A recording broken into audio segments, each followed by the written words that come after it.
penyewe. Sasa sikiliza. Wewe. Naomba nishikie tena, naomba nishikie. Naomba niweke. Bwana hizo moshi zinaniua mimi. Kumbe sio mkoo, nitajua na unatumiaga kidogo maana ulivyokaa kisela. Mimi sijakuita hapa nikuchambe au nikuimbie segere.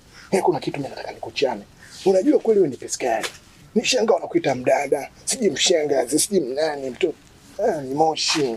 Basi ngoja nizime kwa ajili yako. Malaika, unaweza kanibadilisha mimi. Unaweza kanibadilisha wewe nikawa tajiri. Mimi bwana kusema kweli kwenye moyo wangu kuna kitu kinadunda. Yaani kinadunda kinakuja kwa. Bwana wewe. Basi pombe zako unywe huko, pombe zako akili yangu na iendesha bila kunywa pombe bila kuvuta bangi, sawa wewe? Basi sikia, mimi sitakiwe vita. Mimi nataka unielewe. Mwanzo kwa hapa nimejipanga yani kama mtoto wa mchele na mistari ambayo imenyoka melele. Mama mimi nakupenda. Nakupenda, nimekubelieve. Mimi nasigara naacha kabisa na wewe kwa. Asa unipende mimi una nini? Una nini cha kunipa wewe hadi unipende mimi? Mbona unataka niseme msemo wa Bwakila kwamba nakupa mimba? Sikia sasa mimi siwezi kuiga huo msemo wangu. Mimi naweza kupata moyo, naweza kukupa upendo, kishwa damu wewe na kuongezea mimi. Umeona? Hebu niangalie kwani mimi na shida gani?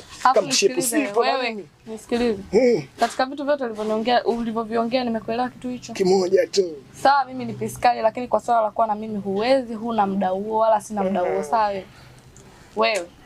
Na ukiniona nione kama kituo cha polisi, nimekuja kupanga huko ndani hujanilipia hata 100 yangu, sawa? Kwa hiyo tusisumbuane. Mpisha huko. Mama huyo. Sema wanawake wanakazaga hivi, wanakaza lakini mwisho wa siku akiona hela wanalegeza. Sasa huyo mdada ajui. Mimi na uwezo wa kuiba mpaka moyo wake. Kama nimeweza kuiba ile begi ndani ya watu hapa. Yule achomoi. Na nitamuelewa. Wauni hapo watasema sherehe umetuacha shemeji. Jamani nyie, mimi mtoto atanyoa. Kumbe sauli. Sema ngoja nikaangalie sasa mashambulizi. Anijui. Hujampata bado.